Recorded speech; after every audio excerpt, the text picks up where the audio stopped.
Namaste. This is Rotarian Anila Pillai reporting live for Rotary Optimus Studio.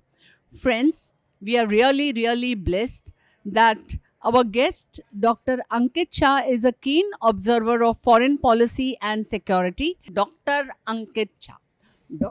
जी नमस्ते. नमस्ते. जय श्री राम. मैं जय श्री कैसे राम. भूल सकती हूँ जी.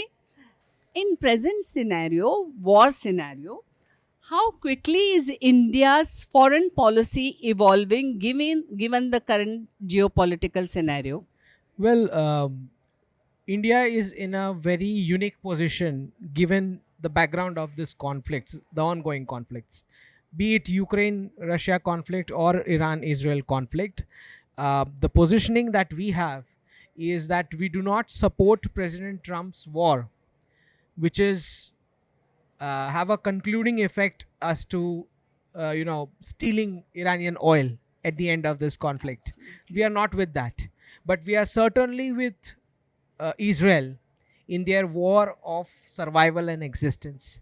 So if some country or some group of proxies have announced themselves as an existential threat for Israel, then we acknowledge as a nation Israel's right to self-defense. So both are completely two different things. We shouldn't be mixing this. So I mean, with Iran, the relations that we have, the kind of relations, these relations are older than Islam, and I say Yes. thicker than oil. Oh, yes. So it's not like something Absolutely. only that we have to, oil is a very recent discovery if you look at the entire Indian history. Okay. So our relations are not temporary, short-term, gimmicky or profit-based or commercial, right? We have age-old ties, centuries-old ties with Persians way before Islam. So India will be the first one to send, as you have seen, humanitarian aid to Iranian people when they are facing this crisis. At the same time, we also acknowledge Israel's right to self-defense because we have been ourselves been victim of Islamic terrorism for so long, cross-border terrorism, that we empathize with the situation our Jewish friends face with this proxy terror attacks on them. Thank you so much. And what will the new world order look like? Where would India sit?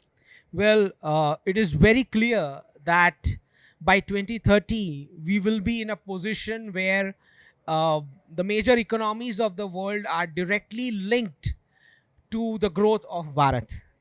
So as much as Bharat progresses, that much more peaceful world we are able to see. We are seeing in this conflict where foreign players are interfering in the West Asian region. One bunch of nations getting arms and dollars, second bunch of nations getting sanctioned. Both of them fight with each other, and some external player benefiting out of that position.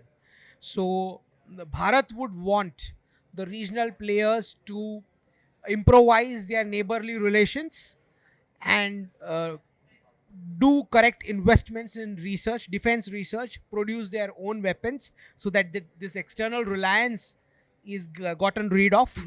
And if that happens, no more foreign interference can happen in each of these regions. So we believe the long-term objective should be with Bharat as one of the bridge between the East and the West among nations. Absolutely. We bring this balance and this notion of peace in the region. वसुधैव कुटुंबकम की व्याख्या आपने समर्पित कर दी यहाँ पे. How robust is India's energy security compared to its neighbors? Well, we have seen a Chinese tanker taking a U-turn and supplying to Bharat, right? So that supply was going to China. Now China as a Absolutely. nation, for the last 1 year, they have collected so much in their reserves that they are not facing any immediate crisis. So at this critical juncture, we are seeing a Russian oil tanker which was going towards China, taking a U-turn and coming to Bharat. So I believe that all major powers of the world are intent on seeing to it that Bharat does not take any kind of a hit. And that is the power of diplomacy See, that we have today. Thank you so much.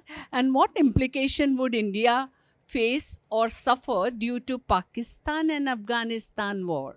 Well, our role is very clear in any conflict between Pakistan and Afghanistan. our role is that of supply and humanitarian aid to Afghanistan. As far as Pakistan is concerned, that nation has to introspect and understand the kind of radical mess that it has spread within itself and is facing the outcome of it. We believe that if they self introspect and start reversing their positions and bring some sanity among their own political and education structure and move towards de-radicalization, the faster they do, the better. Or external forces will have to conduct operations within Pakistan to get them going in that direction. Okay.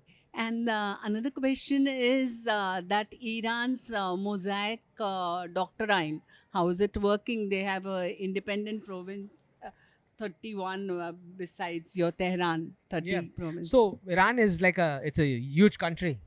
And it does have massive capacities that we are already observing. Someone like you and United States is, it's not an easy job even for them to hold this war for so long. Exactly. So understand that Persians have been very strong historically as well.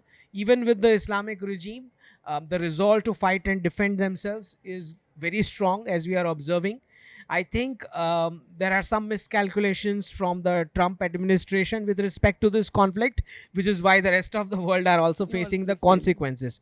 Because if this conflict goes on for 30 more days, it is going to be a huge impact for so many countries in the world.